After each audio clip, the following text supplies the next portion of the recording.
dear sister, Barakallahu Fiki. When we met many times, and I promised that one day, inshallah, I will be coming. And the point for me to be here is really because I think that what you are doing and the way you are serving this community, it's important. My name is Ayyub Hanif. I want to welcome you all to this event, and I appreciate you coming out, especially on a Monday night when I know most of us have to be at work tomorrow. And we appreciate Professor Ramadan showing up for this event. My role in Muslim at Al-Nisaa is the associate director / co-founder, or whatever titles that associate directors can put on their desk. But what I wanted to speak about is a little bit about the history. And anyone who's ever been to talks to hear Sister Asma Hanif speak about it, then they know her perspective. But every time that we speak about it, I feel that it's important to mention how we got into the shelter business. Sister Mariam Funches, who really was a pivotal member of the Maryland, D.C., Virginia community, especially when it came to social services and when it came to justice for women. She passed away, and she was actually a dear friend to our family, even myself growing up. And she passed away, and my mother and I, we attended her janazah, and on the ride back, this was always a dream that Sister Mariam had, and on the ride back, my mother was very adamant. Anyone who knows Sister Asma Hanif knows that when she sets her mind to something, then there's very little you can do to detract her. She said, this is what we're going to do. We're going to carry on her banner. We're going to carry on this mission of sheltering homeless Muslim women and children. And I said, well, that's a bad idea. Let's don't do that, please. I can't have enough stuff on my plate. I don't think we should do that. She said, no, I'm going to do it. I said, okay, well, if you're going to do it, then I'm going to do it. And then let's make it happen. I'm going to quote her because I think this is important. According to Sister Asma Hanif, a shelter for Muslim women, for homeless Muslim women and children, is an idea born of necessity. And anytime you have something that's necessary and you have individuals that are determined, then magical things happen. In a halal sense of magical, if that exists. When we came to this topic of domestic violence, it's because we came from sheltering Muslim women and children. So we didn't just wake up with the banner and say, well, this is domestic violence, this is what we want to address. But the point of this talk today is not to speak just about domestic violence. The topic is social responsibility and domestic injustice. And the reason why we chose that topic is because I think the idea of violence, specifically the idea of domestic violence, is not expansive enough. It has a certain connotation in our minds of a physical violence.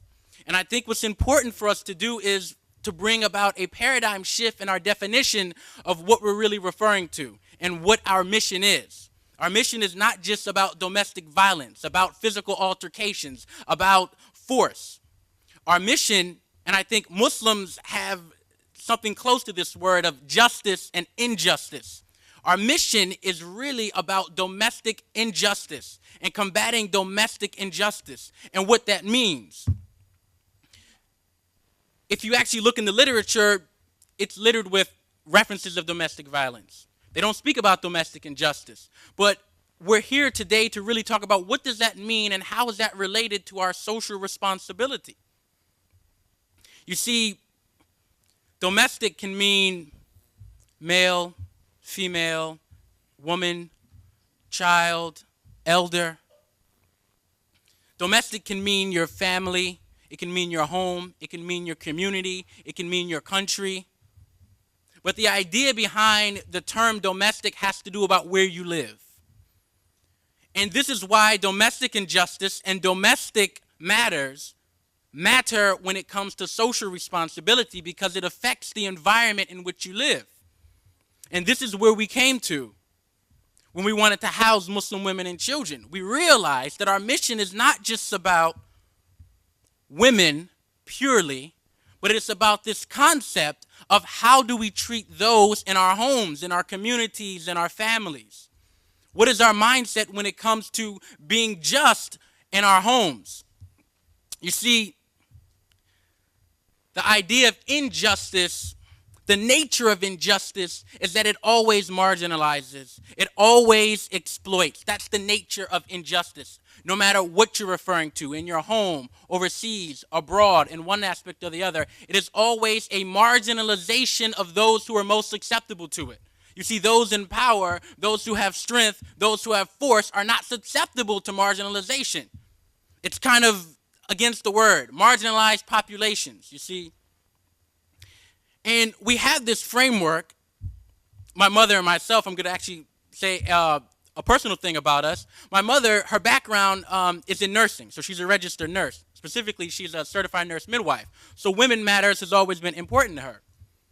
I myself am a registered nurse. This was much later, but this is what we do. And I want to speak to something about that because the way they socialize nurses is not from a biomedical model. You see, it's not about disease and illness. Nurses are socialized to respond to the human response to disease. And what does that mean, the human response to disease? It means it doesn't matter if you have cancer, but how do you respond to cancer? It means that we are concerned with the human condition. We are concerned with the human condition. And I think that is the framework that we started this organization, Al-Nisaa, to focus on women health, which was her background, and health and wellness from a sense of how are you in your homes, how are you in your family, and that has expanded to this idea of domestic justice. So a part of this talk is also to bring a paradigm shift of the term from just purely in our minds of domestic violence into a sense of domestic injustice, about being just in our homes, just to our family, just to our communities, just to our environment. You see, the home environment is special. When you leave the world, we have a certain expectation that it'll be cunning and capricious in nature. We expect a little bit of distrust in the environment that's not in our home. You see, but it is such a violation when acts of injustice occur in your home. Anyone who's ever had their vehicles broken into or their homes broken into, it is such a violation of your person because of your expectation of safety, your expectation of privacy, your expectation of security inside of your own home. And this is why this idea of domestic injustice is important to all of us. Because we expect our homes to be safe and for us to be protected and for us to have tranquility. So powerful that the banner fell off the wall. So we move from this idea of, well, how do we make it just? How do we make it safe in the environment where we live, to our social responsibility? And that was why we decided to pair the two. That, of course, we want you to support our efforts. Yes, because we believe that what we are doing is important for the community, for our overall environment. And I'm not going to narrate the whole story, but it's one of my favorite stories when it talks about the people in the ship. And I don't remember everything verbatim, so I'm going to paraphrase. For anyone who knows it exactly, please pardon me if I paraphrase.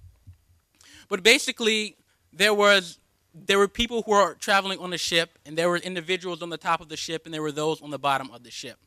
And the story proceeds that those on the top of the ship, they had better accommodations than those on the bottom of the ship. The end result of it was that those on the bottom of the ship ended up drilling a hole into the bottom of the ship, and the whole ship sank. The part that I like to focus on this story, and I'm sure people have said it before in reference to social responsibility and social justice, but the point that struck me when I read the story closely was that those on the bottom of the ship weren't necessarily prohibited from coming to the top of the ship, you see, but they inconvenienced those at the top. They had to come past them to either use the restroom or to do different things like this. They had to keep bothering those on the top, but they didn't say, no, you absolutely can't come to the top of the ship. So why would they drill a hole in the bottom of a ship if they were not physically prevented from going to the top? You see, that's what happens when people are marginalized. That's what happens when it's not just what you physically do, it's not just physical force, it's not just physical restraint, it's also a little bit about how you interact with others. It's also about the impressions that you give them. When they feel that there are lines drawn in the sand, they may not be permanent. And to those who are outside of the perspective, they view it as, well, can't you see there's no lines? Can't you see there's no box? But you can psychologically make boxes for individuals. You can draw lines in the sand that marginalized populations aren't able to move because they don't realize their own force. They don't realize their own strength to erase lines in the sands and reinvent themselves. So I find this very important, and I think it's a gripping social critique. That if you are not concerned with the welfare of the community around you, then it is a very threat to your own existence. It is not a pretend threat. It is not something that's theoretical. It is a literal and real threat, whether or not you perceive it or not. You see, in human development, adolescents and babies and humans, right? We all develop in a process. This idea that things stop existing once we don't see them is actually an infant idea. You see, anyone who is familiar with the psychological development of human beings, when we're babies, right, we don't understand that once something is away from our eyesight that it still persists. It's still around, even if you don't see it. That's why babies cry when their mothers leave the room, because they think that they cease to exist the second that they leave their sight. When you play peekaboo with a child, they laugh because it is as if you are magically appearing from nowhere. They don't realize you're just hiding behind your hands. And I think as Muslims, we have a tendency to hide behind our hands and pretend that everything ceases to exist. But you see, the gripping analysis is really that this pretension, this pretentiousness, that only our lives matter, that there's only one level to the boat, is a very threat to our way of existence. And this is why we decided to become involved. This is why we decided to pick up this banner, because we realized that if the communities around us are crashing and burning, then at some point it will make its way to our doorstep. The reason initially why I told Sister Ayyub Hanif that, no, let's don't do a shelter, because I already knew the shelter is big business. And what does that mean? It means it is a lot of money. And that's the reality. Why is it a lot of money? Because what does it cost to subsidize a person to live? I know how much I spend on myself. I know what it takes for me to eat, for me to drink, for me to walk around, for me to have shelter. What does it really cost for you to subsidize your income from another human being? And this is why we take our banner and we ask for support. We ask for people to open up their minds and to understand exactly what's going on. This is what is important. So, of course, a part of this is a fundraiser. But also a part of this is for us to understand really what we're doing here. Really what is maybe our social responsibility. And to introduce this idea of domestic injustice and domestic injustice as it pertains to our families, to our homes, to our communities, to our lives, to our religion. You see, because something is always close to us. Something is always home to us. Something is always dear to us.